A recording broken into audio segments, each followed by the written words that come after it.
You found 77.7 FM. Or maybe you never left. You've heard this before.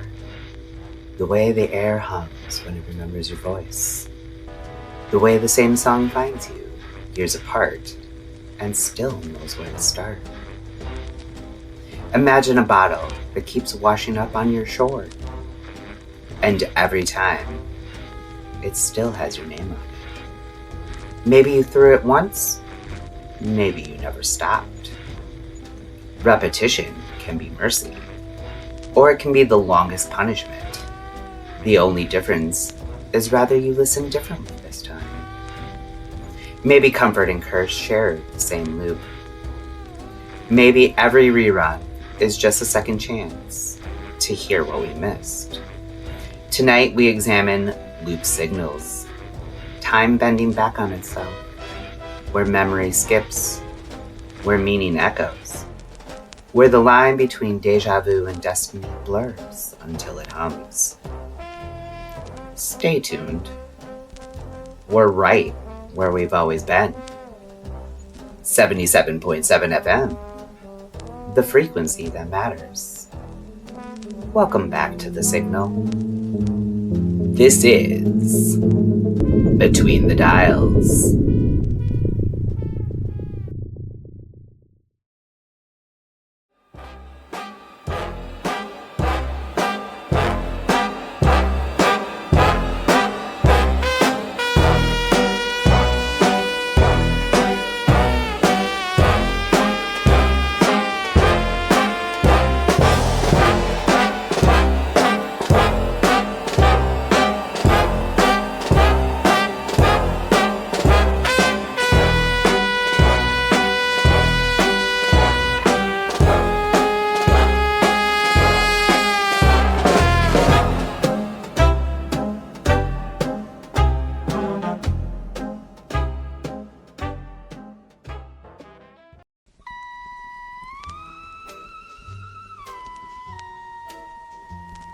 Hello, dear listener.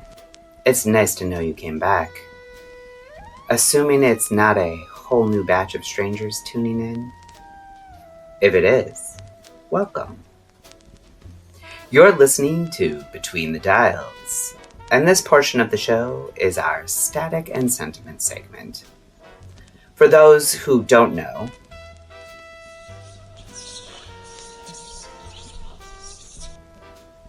yes! Please, shut up!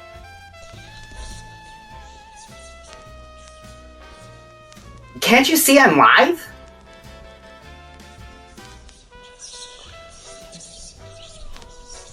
I'll get there! If you'd let me! Sorry, terrible timing. As I was saying, Static and Sentiment is where we play, or, for the shy, narrate listener stories that fit tonight's theme. And tonight's story, a doozy. Before I hit play, a quick reminder. Find us online at 77-7fm.com to send your written or recorded submission. Don't worry about matching a theme. If it hums in the static, we'll tune it in. After all, you are what you hear. If you stop to listen. Now, with no further explanation, but one question to hold in your head. What would you do if the card always comes?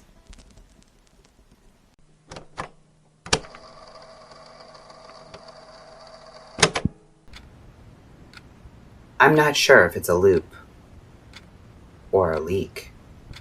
Like somewhere in the static, other versions of me keep finding a way through. They write like they're saving me, or reminding themselves they still can. All I know is the card always comes. And sometimes I think my life only keeps going because it does. I don't know its purpose, but I know when it started. Golden birthday, September 15th. 15 years old, poorish, invisible, convinced the world had the wrong radio frequency for me. My significant other forgot. My best friend forgot. And for fuck's sakes, why doesn't anyone care that it's my birthday? Cards. I hate cards. There's someone else's words pretending to be yours, and they are always signed as if out of habit. Love, so-and-so. If you ever give me one, make it ugly. Macaroni and glue ugly. Or don't bother. I walk in. Mom calling over her shoulder. Cards are on the counter. Cake's in the fridge. We'll sing later. Doors slam. Silence.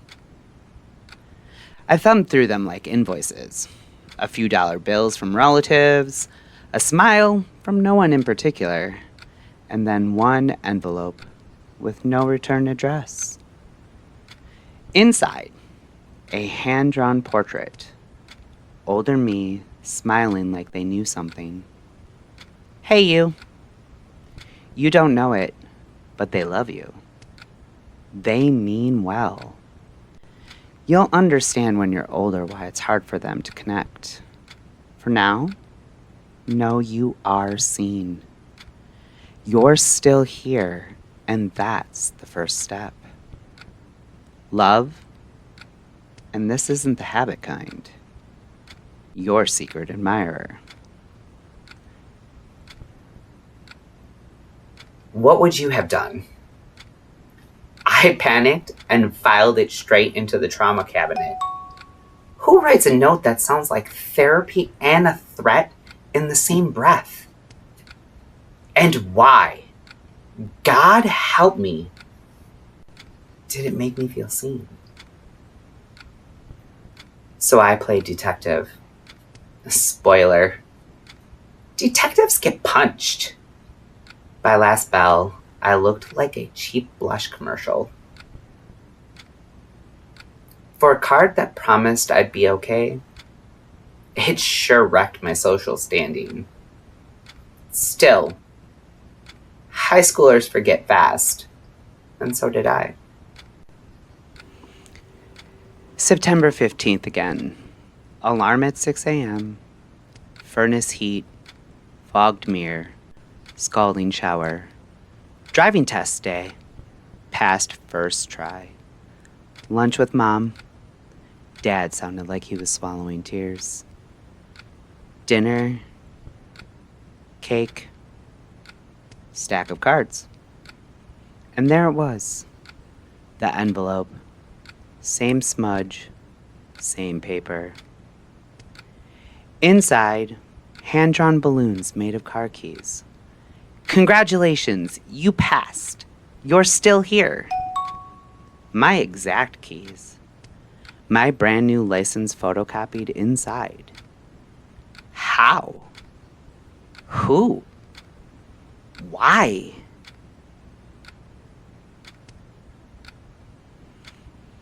After that, the pattern wrote itself. Research, embarrass myself, recover, repeat. A broken clock that kept getting my birthday right. I hated and craved those cards in equal measure. They turned the one day I dreaded most into the only day that proved I existed. College. New address, new me. Surely the loop would lose track. I even laughed at the thought. Soft at first. Then too loud. The kind of laugh that bounces off dorm walls and feels like a warning. Mailroom. Elevator that groans like a confessional. Futon collapse. Care packages and platitudes. So proud of you. First in the family. Bottom of the pile. the wink. Congratulations, you made it. Freedom! You're smart, always have been. Today you're 18. But I was 19. The card had the wrong year. I stared until the number blurred, and then I saw it. The slant of the Y in your. The hook at the bottom. The R leaning like it was late for class. My handwriting. Not this version's handwriting. Younger. Messier. Mine from before the loop knew it was a loop. It wasn't written to me. It was written from me. From the me who never got held back. From the me still learning cursive. Still believing in handwriting. And if that's true, then every version of me must send one. The college me, the 15-year-old me, the first grade me, each of us trapped in our own year, mailing proof that we existed. I remembered something then. A crayon drawing from first grade, stapled to a paper heart. Feel better soon. I'd written it for myself after a bad day and tucked it into my desk. Maybe that was the first card. Maybe that's where the signal started. One scared kid writing themselves a reason to stay. Every version after just kept replying. I keep them all in a drawer. Every line, every loop, every version of my handwriting stacked like sediment. Each one signed the same way. Love, not the habit kind. Maybe we don't escape the loop. Maybe we are the loop. Every self leaving a note for the next to find. All I know is the card always comes.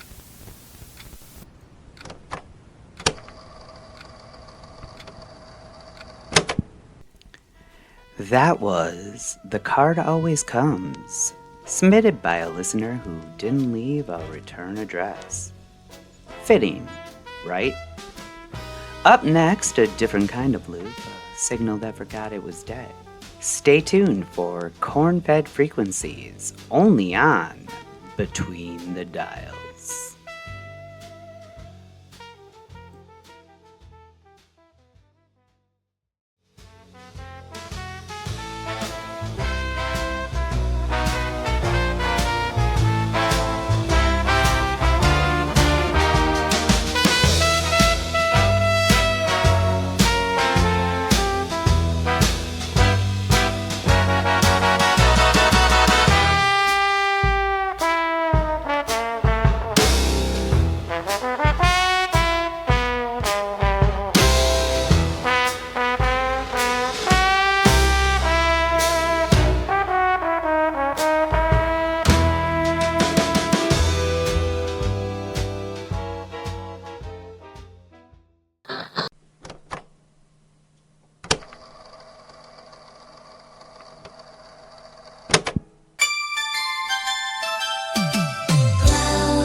Feeling drained?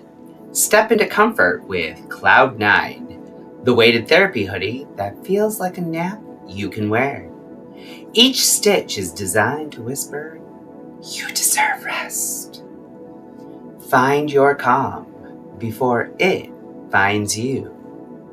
Cloud9, drift off in style.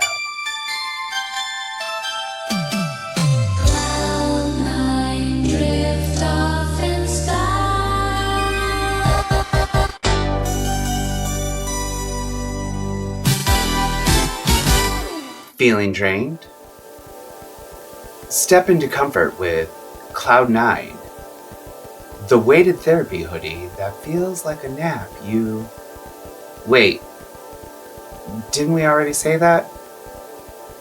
Each stitch whispers something.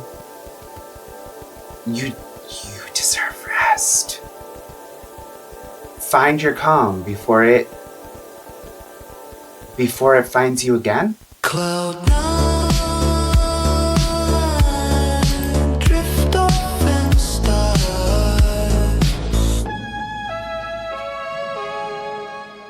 Feeling drained? Step into... Oh, not again. Cloud 9. The hoodie that won't let go. You put it on once, and you never quite take it off. Because you're still in the same night, still hearing the same voice, still trying to remember if you bought one or dreamed it.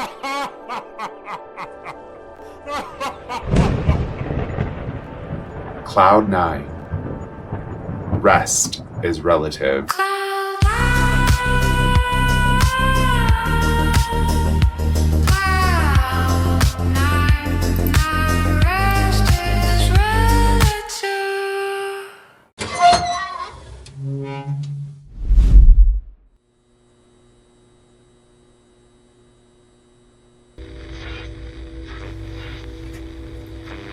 Thank you for staying on the dial, friend. If you liked our last segment, and you're one of the friends who's been with us since episode 1, then you're going to love diving deeper here on Cornfed Frequencies. Tonight's story, The Voice That Didn't Know It Was Dead, a follow-up transmission to The Phantom Broadcast. After episode 1 aired, a lot of you reached out asking what really happened to that radio, and to the people who tried to listen. Well, the thing is, the story didn't end with the radio. After the first farmer disappeared, the sheriff boxed everything up. Field notes, soil samples, the radio itself. It sat in evidence for a while, until the case went cold, and the boxes were cleared for release. That's how the radio made its way to the American Legion rummage sale, tucked between a stack of hymnals and a tray of mason jars. The buyer that day thought it was just a CD, a harmless antique. But the brass tag told a different story. Lieutenant C. Whitmore, 486th Bomb Group. It wasn't a CD at all. It was a field-modified ham transceiver, rebuilt from a World War II bomber's communication rig, the kind scavenged from surplus after the war, when men brought home pieces of the battlefield and turned them into hobbies. I don't know how or why. Well, maybe there's always the definition of stupidity as an explanation for why the cycle started again. Ask yourself, how many people have to disappear before someone does something different with that damn radio? Instead, it ends up at another American Legion rummage for yet another World War II enthusiast to see it and buy it. At first, it worked like any other radio. Weather bands, chatter, static. Then the coordinates came back. Then the voice. Same call sign. Same tired breath through the wire. Only this time, it knew the last man who'd answered was gone. The voice started naming new people. Neighbors, volunteers, the sheriff himself. Each name marked another disappearance. When they found the sheriff's cruiser, it was parked a mile outside those same coordinates. Doors open, headlights on, radio still whispering. His final words: "Copy your coordinates. There's no one here." After that, the land changed again. Not dead this time, just off.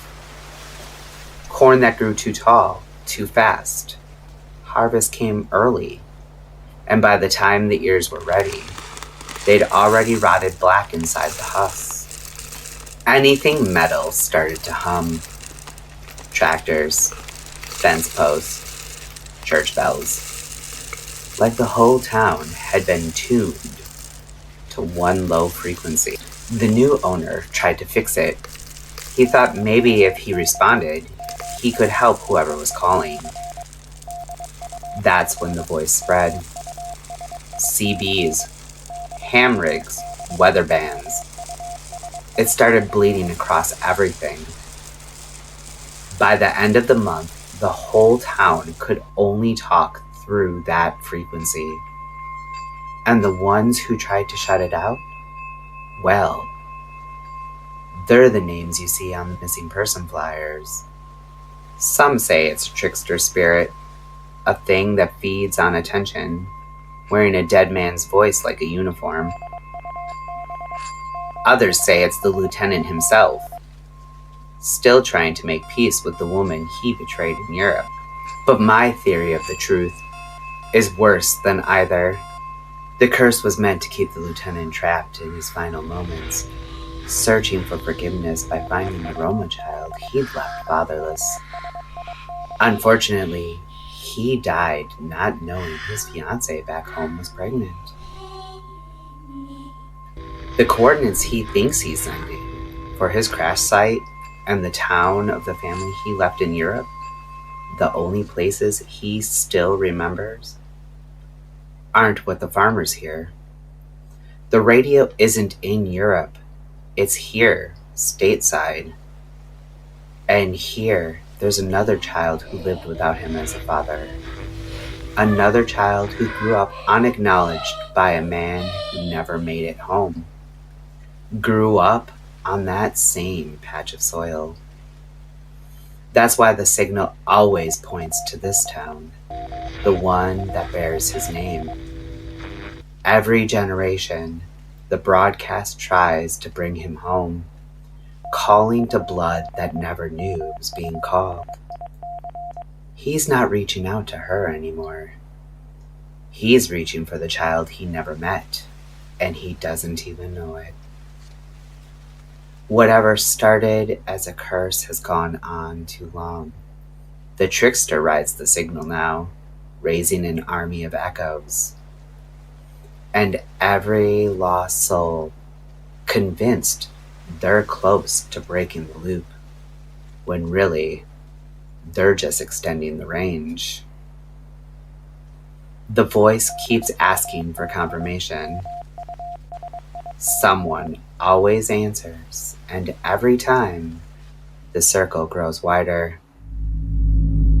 If you ever hear those coordinates repeated after midnight, and they sound too close, closer than they should be, don't reply, because the voice on that frequency doesn't know it's dead.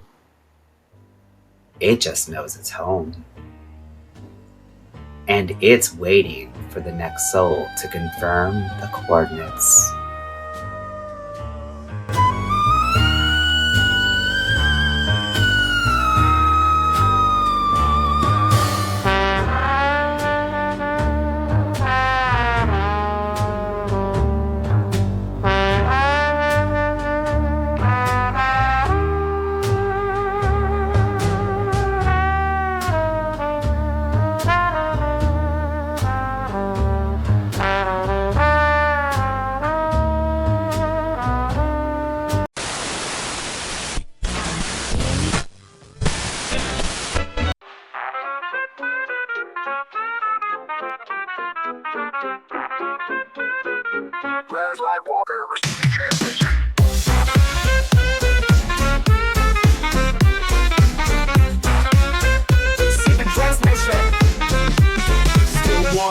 Same path, same bend. The birds don't fly, the trees don't end. My boots sink deep in deja vu, but the third time through, the trail felt new. This is the red, right, truth.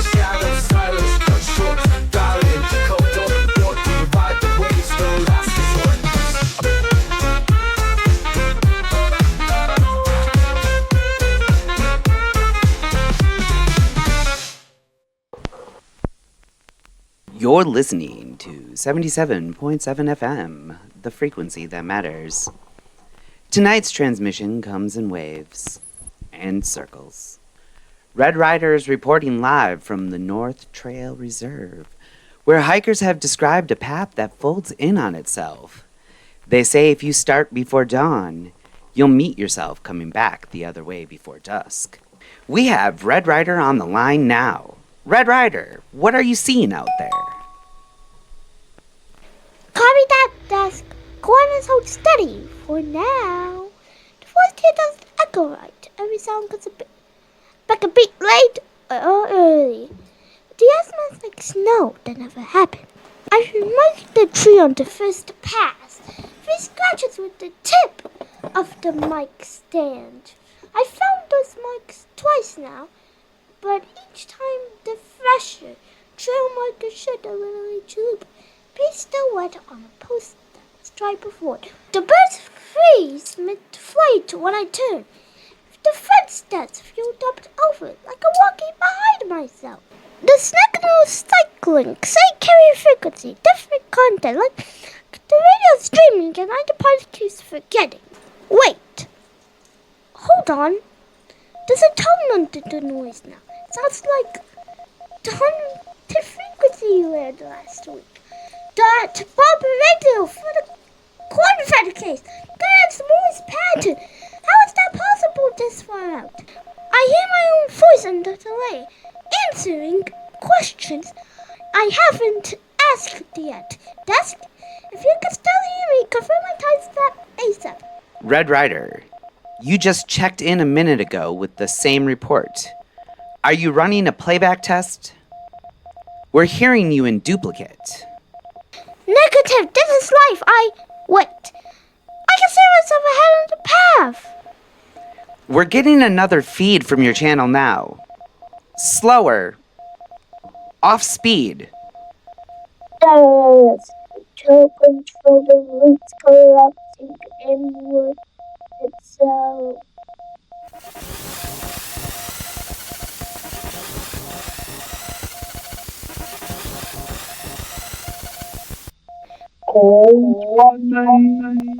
Red Rider reports will resume if and when the signal clears. You're still tuned to 77.7 FM. Stay on frequency and watch the path you came in on.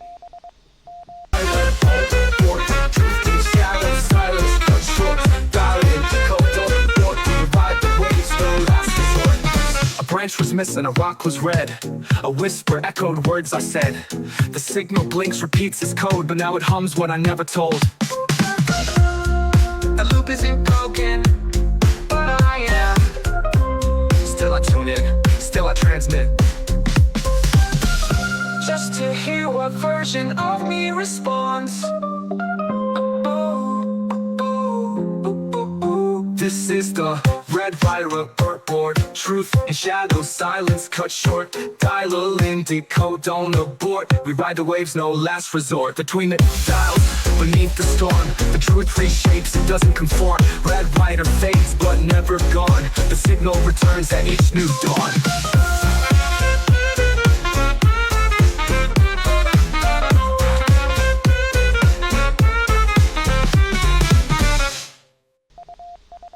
See you next time on Red Rider Reports, only on Between the Dials. Hello again. You asked for more support, so we listened, introducing the capture companion mode, quite accurate and to help you feel seen. Companion mode monitors tone, expression, posture, and pose to ensure you're okay. Doesn't interrupt and observe, judge, and adjust. Knows when you're tired, knows when you like, mostly to itself. Safety for everyone's safety. You've always been safe, just didn't know it. Satchel companion.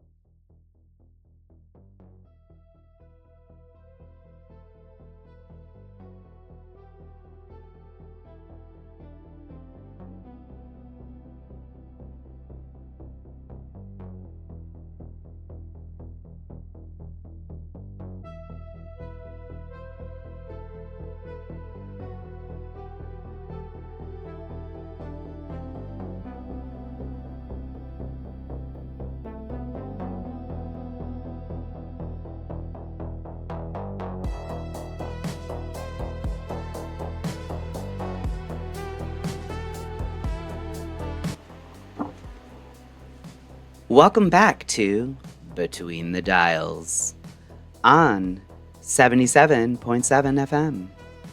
Today's language lesson is about internal loops, those private rehearsals we run to keep ourselves safe, the conversations we have with the past, practice for the present, and simulate for the future, as if prediction might spare us from pain. And there's no time of year when we batten down the hatches quite like the winter holidays, when reflection becomes rehearsal and preparation starts to feel like protection. Picture, if you will, your holiday rituals. Thanksgiving, that annual gathering of family and friction. A table full of people who share DNA, but not data plans. Politically savvy relatives sharpening new talking points, ready to test them on their idiot cousins. Both sides certain, the other's the problem. Only one of them is right. Before the first plate's passed, decisions have to be made. Who do I avoid? What can I say? How do I say it? Do I say anything at all? If you're anything like me, every holiday starts the same way. Not at the table, but in the mirror. Trying on expressions like outfits, practicing small talk, as if warmth is something you can iron the wrinkles out of. I mouth the lines before I say them, like running diagnostics on being human. How's work? Good. Seen anyone? Not right now. It's been too long. Yeah, time flies. Every year, we pass the same questions like leftovers nobody asked for. And every year, I rehearse the answers, just in case someone finally listens. Thanksgiving is the start. Then comes the family-induced emotional food coma, the hangover you can't sleep off. And there's only one cure: holiday movies. Decorating, self-regulation through ritual. Filling the dopamine tank one rewatch at a time. There's Die Hard 1, chaos with a happy ending. Die Hard 2, proof that survival can be its own sequel. Then A Christmas Story, nostalgia on loop, where even the BB gun injury feels safe. Scrooged, A Christmas Carol. Same ghosts, different actors. Each version promising transformation if you just survive the night. And the ones I used to avoid? The cheesy romances? Melissa Joan Hart saving Christmas one podcast episode at a time? Late night radio hosts falling in love on air in Midnight at the Magnolia and Naughty and Nice. And 12 Dates of Christmas, my annual reminder that time loops can be second chances.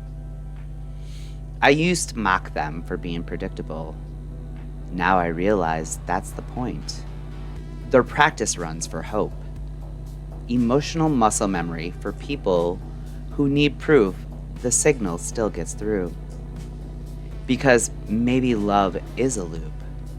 You keep replaying the story until you finally get it right. You're low on joy. I smile this time. The voice isn't wrong. Joy's the signal that loops back when you stop chasing it. So I leave the volume up, let the movie play. In the reflection, I see the glow on both of us, me and the person who keeps believing that love still finds a frequency. By the time Christmas Eve arrives, the tank is full again.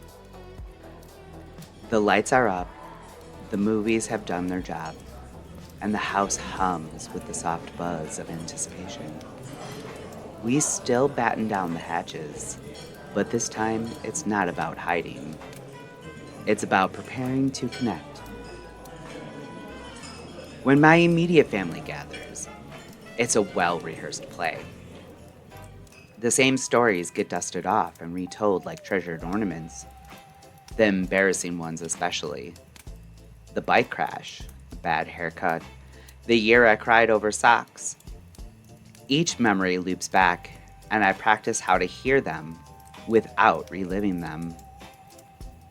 It's strange how even joy can sting if you're not ready for it. But this year, I try to listen differently, to let the love underneath the teasing find its way through. It's easy to forget the letdowns of Christmas past. Easier still to cling to them. But tonight, I try gratitude instead. To notice what's here, and to share what I have with the people whose tanks might still be running low. Maybe that's what this season's for. Not the gifts or the ghosts, but the refilling. Passing a little warmth around the table so we can all make it through another loop. The week after Christmas feels like borrowed time. The world slows down, and I start scripting new beginnings the way I once scripted apologies. It's the same loop, just with better lighting, still running dialogue with the future, a little echo chamber of optimism. This is me, 2023. This year I'll slow down. This is me, 2024. This year I'll stop overthinking. This is me, 2025. This year I've learned to recognize it now. The rhythm of hope disguised as rehearsal. It's echolalia of the heart, repeating what feels safe to believe until maybe it becomes true. Maybe scripting isn't about control anymore. Maybe it's how I practice staying alive, a mantra for the next version of me. The new year isn't a clean slate. It's a rerun with the volume turned towards grace, a remix of who we were, speaking change into being, one loop at a time. Winter has always been the loudest season in my head.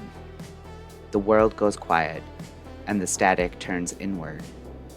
For some of us, the cold pulls every thought into echo, a feedback loop of survival.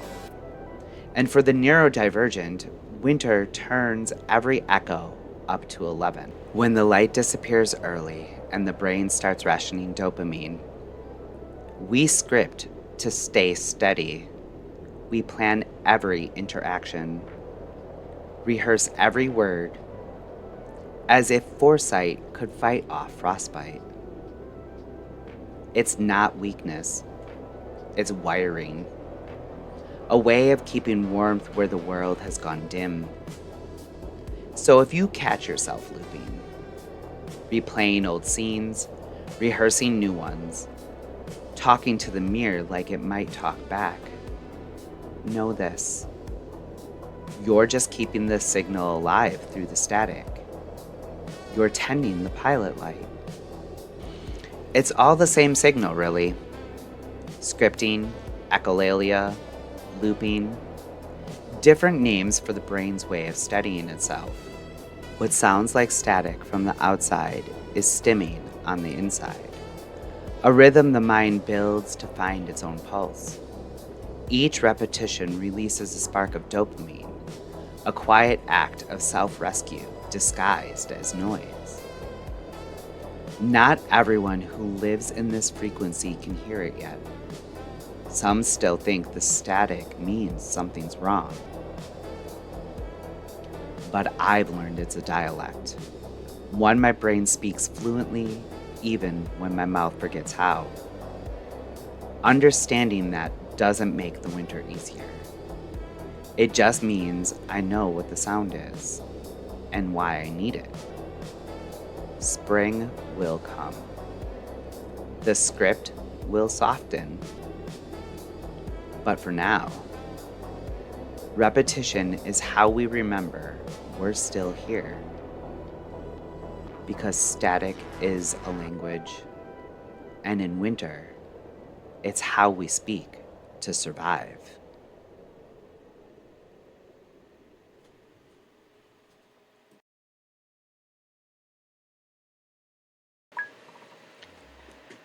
I couldn't be happier that you've stuck with the feed this far. Friends, Romans, country people, you have lent me your ears. You're still listening to 77.7 FM's broadcast of Between the Dials. Our periodical ponderance returns for the third episode in a row, and honestly, I couldn't think of a better topic to go diving into Reddit to find stories for you. So, like Spaceballs, let's dive into technology. And to paraphrase the when is now scene, make sure now is now. Wait, when? Now. Don't do it later. When? Now now. Not then now? Now now? Got it? And for my greatest trick, we're going to try to keep track of what's live and what's playback. Our first story comes from our glitch in the Matrix. 3 years ago. Post title, Let Me Hear Your Stories of Being Stuck in Time Loops. Our OP writes, I'm busy at work right now, but we'll edit this post later. Basically, I'm referring to events where you were stuck in the same moment repeating itself identically. Let me hear them. Later that day, they followed up. Okay, so basically I was sitting on my bed on the opposite end of the studio from the kitchen. The kitchen/stove was only about 20 or so feet away, and my girlfriend was standing at the stove getting a pot ready to make some pasta. There's a small divider wall next to the side of the oven facing me, so my girlfriend was just hidden enough to where I could only see her when she'd poke her head back to tell me something. I heard her scrubbing this pot as we were talking to each other. She bent back and stuck her head out to ask me, Babe, what kind of noodles should I make? I chimed in, penne. At this time, I was looking/focusing straight towards her/the kitchen. She turns, walks into the bathroom, holding the pot and shuts the door behind her, and turned the bathroom sink on. I think she was maybe dumping something from the pot into the toilet. I then hear the bathroom sink shut off, but the bathroom door remained closed. Then, guess what fucking happened? She turns her head back from behind the little divider wall next to the oven and says, Babe, what kind of noodles should I make? Turns, walks into the bathroom, shuts the door behind her, turns the sink on, does her thing, turns the sink off. I'm already weirded the hell out. Couldn't even respond to her, trying to process what I just saw. Anyway, the bathroom door remains shut. Guess what? Yep. She turns her head back from the divider wall, asks me what kind of noodles should I make. Turns, walks into the bathroom, etc. This event repeated, I want to say a solid 10 times. It felt like several minutes of being stuck in this moment in time. This was utterly insane. It felt like I was the only thing that wasn't repeating my actions. I was able to look around, move independently, and contemplate what was happening, but too shaken to speak. Anyways, gotta get back to work now, but let me know your experiences/thoughts. Oh, I love creepy things like this, and think I'm braver than I actually am.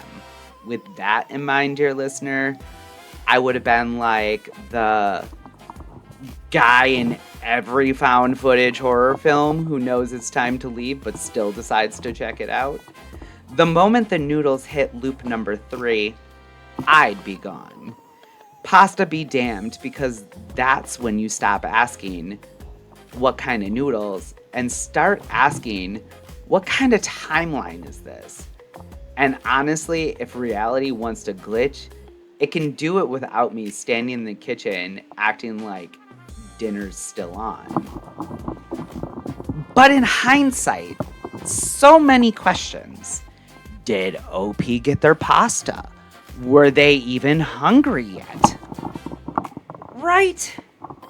Imagine coming out of that loop with a pot of uncooked noodles and no memory of dinner actually happening.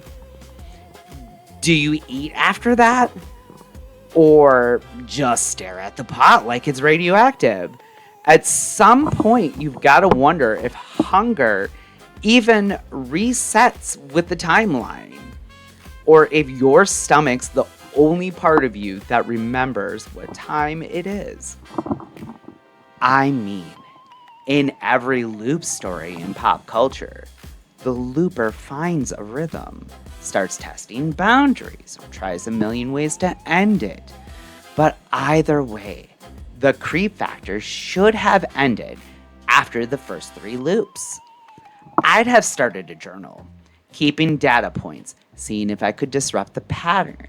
For the loop to end without any intervention is very unexpected.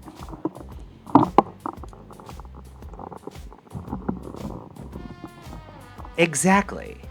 In movie logic, the loop breaker always earns it. A revelation, a confession, a moral growth montage. But here, it just stops. No grand gesture, no cosmic ah-ha-ha. Just cut to black, dinner's ready. That's what makes it worse. The idea that the universe can hiccup, fix itself, and never explain why. Like your reality buffer just rebooted while you were still mid-sentence? But what if it was a debugging program and the girlfriend's an NPC in OP's Matrix? So it didn't require OP to do anything. Or worse, what if OP is the NPC in her Matrix? Like Guy from the movie Free Guy? And the loops were her getting whatever quest she was on right. That has to be how NPCs would relate things, then nonchalantly go back to their routine. Oh, that is deliciously unsettling. Imagine realizing you're the background process, not the player. You think you're logging the anomaly, but really you're just part of the patch notes. Every loop you notice is just your line of code failing QA. And when the glitch resolves, you don't remember fixing it because you weren't supposed to. You were just the guy stirring the pot while everyone else advanced the story.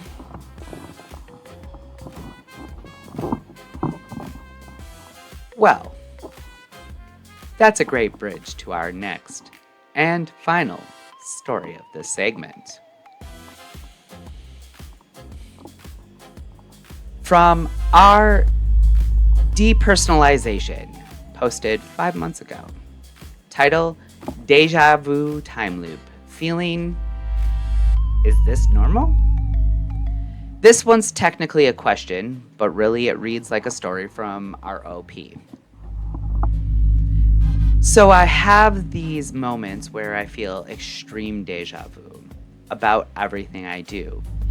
It's like constant deja vu, nonstop, and I start feeling like I'm in some infinite loop, repeating the same actions over and over. It causes intense fear, confusion, and panic, and makes my DPDR worse. Time feels like it's moving extremely slow. It almost feels like some kind of psychedelic trip, and it really scares me because I'm afraid of going psychotic. I don't even know if what I said makes sense, but this intense feeling is hard to explain. I don't know. If we really are living in the Matrix, then being an NPC seems like a pretty good answer to OP's question. However, I think this actually applies to both stories. What if the loops aren't just glitches or mental spirals? What if they're the same events, spinning through the slot machine of the multiverse, and every déjà vu is just one reel landing a little differently than before? Yeah, like every spin lands just a little off-center and sometimes you feel it click. Like déjà vu might not be memory, it could be bleed through. You sense the echo of the version of you that just missed the jackpot reality. Or maybe hit it and kept spinning anyway. And that's why it's terrifying, because it feels both cosmic and personal. You're not broken, you're overlapping. Work this through with me and see where you land. Let's take Noodle Girl. The loop. Head poke, question, then bathroom. Lever pull. New Noodle Girl from a different reality starting the sequence over. This happens 10 times. Since OP didn't do anything to disrupt the pulls, maybe they finally stopped when the original Noodle Girl returned to OP's reality. Meaning there were at least 10 other OPs writing to Reddit 3 years ago telling the same story, frozen in their loops and really not the hero of their story.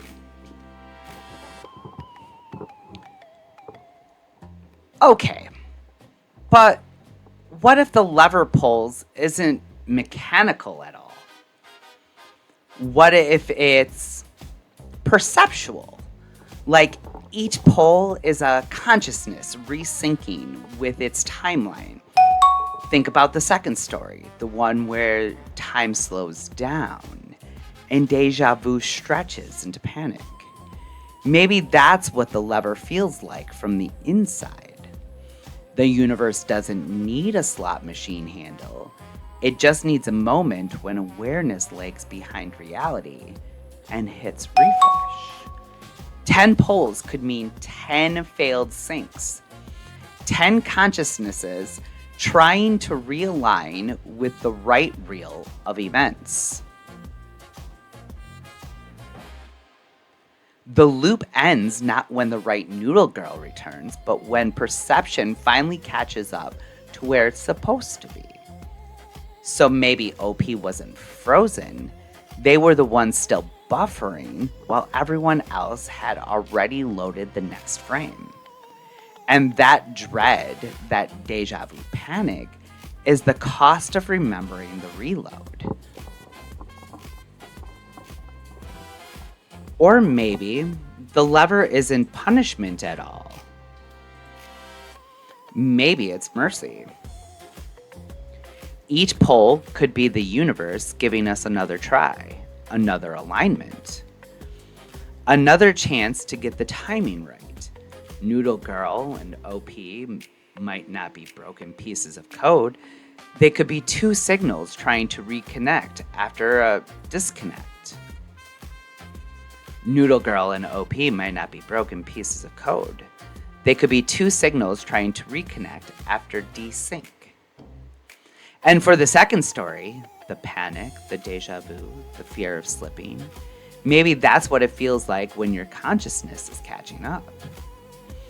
That heavy, slow motion dread might not mean you're losing touch with reality. It could be the exact opposite. You're brushing up against all of them at once. Every loop, every echo, every micro glitch is just a recalibration ping from the larger network saying, you're still here, still syncing, still part of the pattern. So maybe these loops aren't traps. They're proof of connection, proof that we're not running solo programs, but part of something bigger, still trying to find perfect resonance between our signals. And speaking of resonance, this next break might just help you tune back in.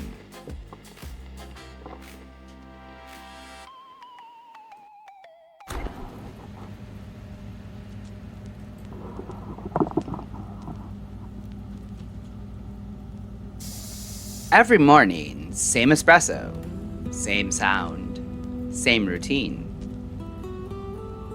But today, the crema smiled at me. Maybe that's all it takes, a moment that feels familiar, but kinder. A loop you want to live inside.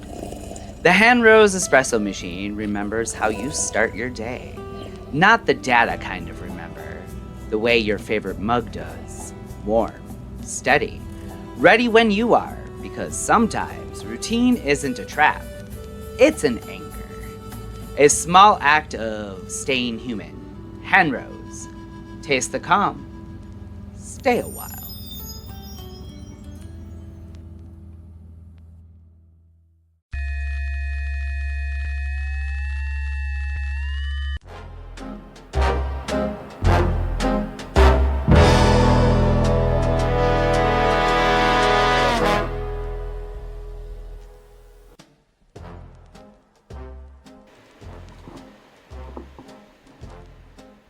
So, was this the first time you heard it, or the third?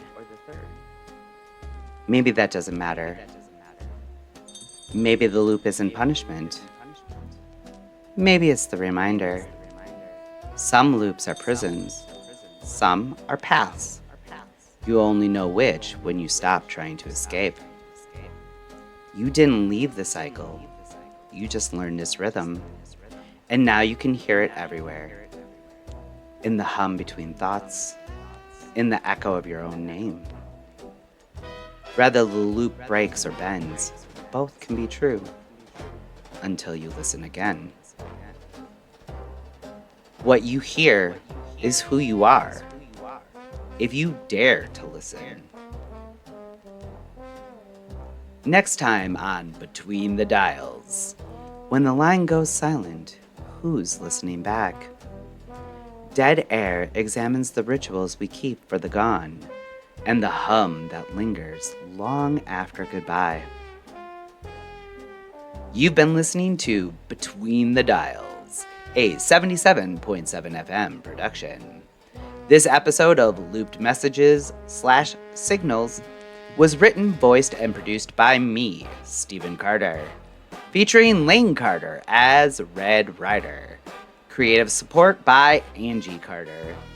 All voices, stories, and signals are part of a creative broadcast universe. Thatcher isn't real.